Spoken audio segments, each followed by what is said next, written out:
que a gente pode gerenciar melhor esse fluxo de caixa que a gente acabou de falar? Vamos falar agora sobre ele, né? Duas coisas que você precisa analisar no seu fluxo de caixa. Análise de liquidez. Entender o comportamento de entradas e saídas de caixa ao longo do mês. Saber se haverá caixa e a necessidade para os próximos 30 dias. Se você não sabe o que é a liquidez é a facilidade de algo virar dinheiro, virar moeda. Então deixa eu dar um exemplo aqui. Essa caneta. Qual é a facilidade dessa caneta ela virar moeda? Ela virar dinheiro no meu bolso, dinheiro na minha conta, né? Qual é a facilidade desse copo de água? Inclusive eu vou beber agora.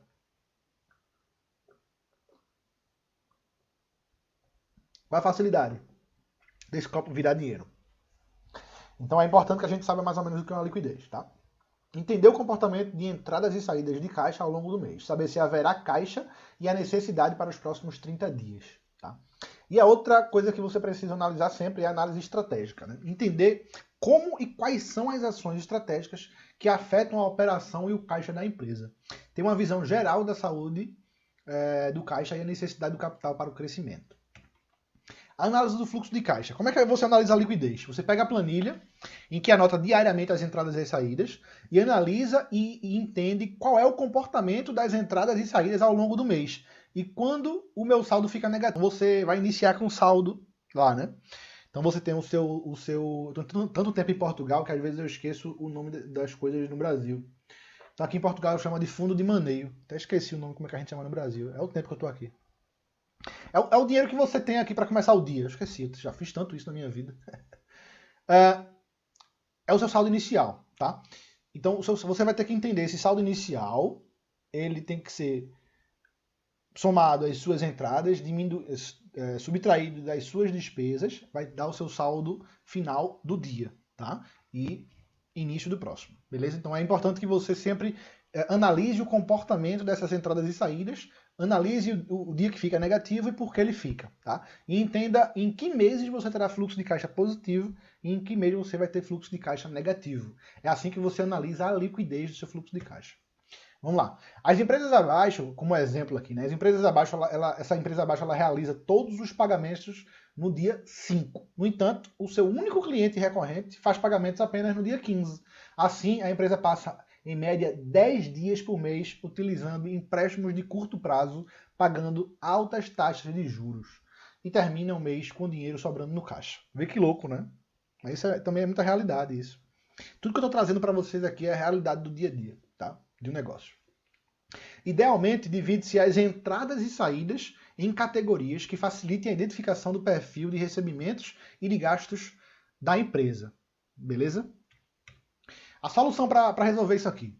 A empresa conseguiu negociar com seu principal fornecedor e com os seus funcionários para que o pagamento fosse feito no dia 16, logo após o pagamento do seu principal cliente. Assim, a empresa evita passar 10 dias com seu caixa descoberto, inclusive diminuindo as despesas financeiras, né? E essas despesas financeiras são juros. Então veja que só uma negociação com um fornecedor faz com que eu deixe de ter uma despesa recorrente de juros que eu não tenho necessidade de ter.